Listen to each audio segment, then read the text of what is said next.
আপনি কি জানেন গত বছর এই সময়ের মধ্যে আমেরিকাতে প্রতিদিন গড়ে 1200 করে মিলিয়নিয়ার তৈরি হইতেছিল। এবং সেই জায়গায় যদি আপনি টোটাল আমেরিকার মিলিয়নিয়ারের সংখ্যা কাউন্ট করেন, তাদের টোটাল জনসংখ্যার 9%, যেটা ওয়ার্ল্ডের টোটাল জনসংখ্যা বা টোটাল মিলিয়নিয়ারের মধ্যে 40%। তো বিশাল অ্যামাউন্টের একটা জনসংখ্যা কিন্তু মিলিয়নিয়ারের সংখ্যা আমেরিকাতে। এবং সেই কারণেই মূলত সেই দেশগুলো এত উন্নত। এবং যদি সেই আমেরিকার সাথে আমরা বাংলাদেশ, মানে আমার নিজের দেশের তুলনা করি, আমাদের প্রত্যেক বছর বা প্রত্যেক দিনের আলাপ বাদ দিয়ে আমরা টোটাল বছরের মধ্যে কয়টা মিলিয়নিয়ার তৈরি করতে পারি, সেটাও একটা কোশ্চেনের বিষয়। এবং সেই ধরনের কোনো জরিপ আমার জানা মতে নাই, যদিও থাকে থাকে, বাট আমি গুগল থেকে একটা ডাটা বের করলাম যে বাংলাদেশের টোটাল মিলিয়নিয়ারের সংখ্যা কত, যেটা বেরোয় আসছে অ্যারাউন্ড 0.02%, যেটা হচ্ছে 100 ভাগের 1 ভাগ করলে তারপরে সেই 1 ভাগের মানে 2%। এটা খুবই হতাশাজনক এবং আমরা এর পিছনে লজিকগুলো খোঁজার চেষ্টা করি না। প্রতিনিয়ত আমরা অনেক সময় নষ্ট করে ফেলি এরকম এরকম কাজ করতে গিয়ে, যেগুলো আসলে আমাদের লাইফে কোনো দরকার নাই, বা আমরা শুধু কাজ করব করব করেই অনেকটা সময় পার করে দিই, যে কারণে মূলত এই রকম প্রবলেম ফেস করতে হয়।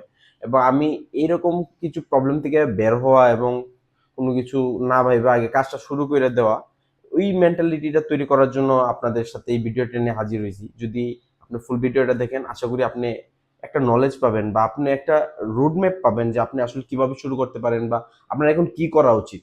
আপনি যদি এখনই না শুরু করেন, আপনি আস্তে আস্তে রেস থেকে পিছিয়ে যাবেন। সেটাতে কিন্তু অন্য কারো কোনো কিছু লস হবে না, যেটা আপনার মেইন প্রবলেম আপনার নিজেকে ফেস করতে হবে এবং আপনি নিজের লস নিজে বহন করবেন, এবং এটা সারা জীবন বহন করাটা কিন্তু খুব টাফ।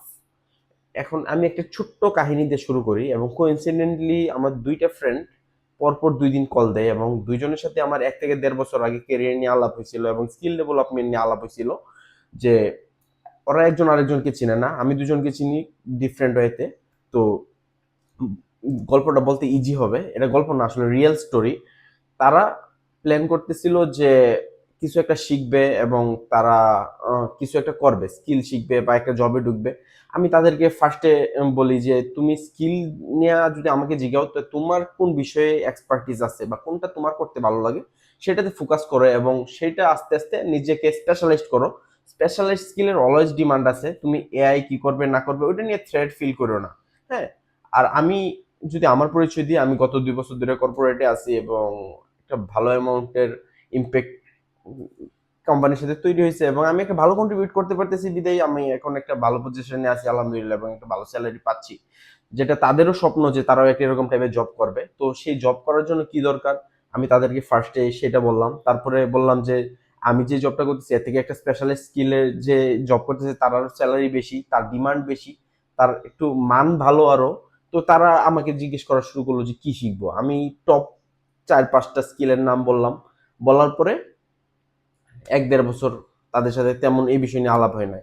গত 3-4 দিন আগে তারা নক দিল। তারা বলতে ফার্স্টে একজন দিছে, 1-2 দিন পরে আরেকজন দিছে।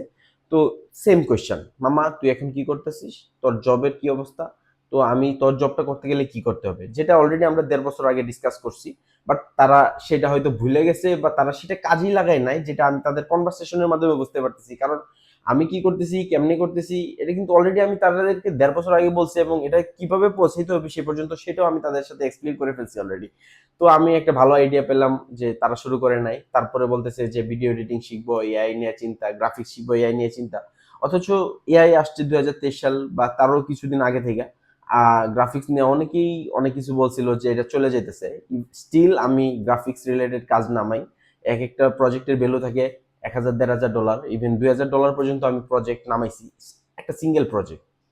তো কখনোই প্রজেক্ট বা স্কিলের ভ্যালু কমে না। আপনি যদি ছোটখাটো কাজ করেন যেগুলো আসলে অটোমেশনের মাধ্যমে রিপ্লেস করা যায়, সেগুলো আস্তে আস্তে রিমুভ হয়ে যাবে। বাট তারা সেই ফেয়ারটা নিয়ে বসেছিল এবং তারা কাজ করে নাই। অ্যান্ড আমাদের এই জায়গায় মূলত মেইন সমস্যা, আমরা কেন মিলিয়নিয়ার এত তৈরি করতে পারি না বা আমাদের বাংলাদেশে এত কম পরিমাণ মিলিয়নিয়ার কেন, এর পিছনে মূল লজিকই হচ্ছে যে আমরা কাজ করা থেকে কাজটা নিয়ে ভাবাই বেশি, এবং আমরা কাজটাকে কমপ্লিকেটেড যত বানানো যায় সেই কমপ্লিকেটেড থিংগুলো আগে ভাবি। আমরা ভাবি না যে আমি আসলে এটা শুরু করব, পরে আস্তে আস্তে যেগুলো আসবে ওইগুলো ফেস করব বা আস্তে আস্তে সেগুলো সমাধান হয়ে যাবে। সেটা নিয়ে কারো মাথা ব্যথা নাই। আর তার থেকে বড় ম্যাটার হচ্ছে আমাদের পরিবেশ ম্যাটার করে। বাংলাদেশের যে এনভায়রনমেন্ট সেটাই হচ্ছে একটা নেগেটিভ থটস ওলা এনভায়রনমেন্ট। আপনার যদি একটা ইউনিক আইডিয়া বা বেটার কোনো আইডিয়া থাকে, সেগুলো নিয়ে আপনি কাজ করতে চাচ্ছেন, আপনি কখনো পারবেন না। তার পিছনে মূল কারণ হচ্ছে সামাজিক যেই একটা কালচার, আমাদের কালচারের মধ্যে জবটা খুব বড় করে দেখা হয়, যেটা আমি নিজেকে দেখে বুঝতে পারতেছি। কারণ আমি একটা জব করি, আমি যখন একটু বাড়িতে যাই বা রিলেটিভদের সাথে দেখা করি, আমার যে ভ্যালুটা আমি দেখতে পাই সেটা অন্যরকম, যেটা আমি কোনো সময় পাই নাই আগে, কোনো সময় তাদের থেকে রেসপেক্ট বা তারা ওই চোখে দেখে নাই আমাকে, বাট এখন দেখতেছে। তো আমি বুঝতেছি যে জবের একটা আলাদা ইম্প্যাক্ট আছে, বাট আমি এটাতে হ্যাপি না।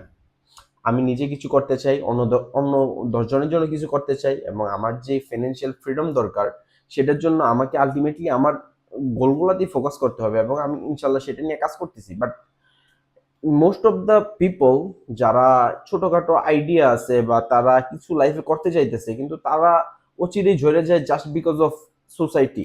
সোসাইটি আপনাকে অন্য কিছু অ্যাকসেপ্ট করতেই দিবে না, বা তারা যেই বিষয়টা নিয়ে পড়ছে, যে বিষয়টা একটু জানে, তারা শুধু ফোর্স করে সেটাই করো, তুমি কি নিয়ে আসছো ইউনিক কিনা সেটা নিয়ে তাদের মাথা ব্যথা নাই।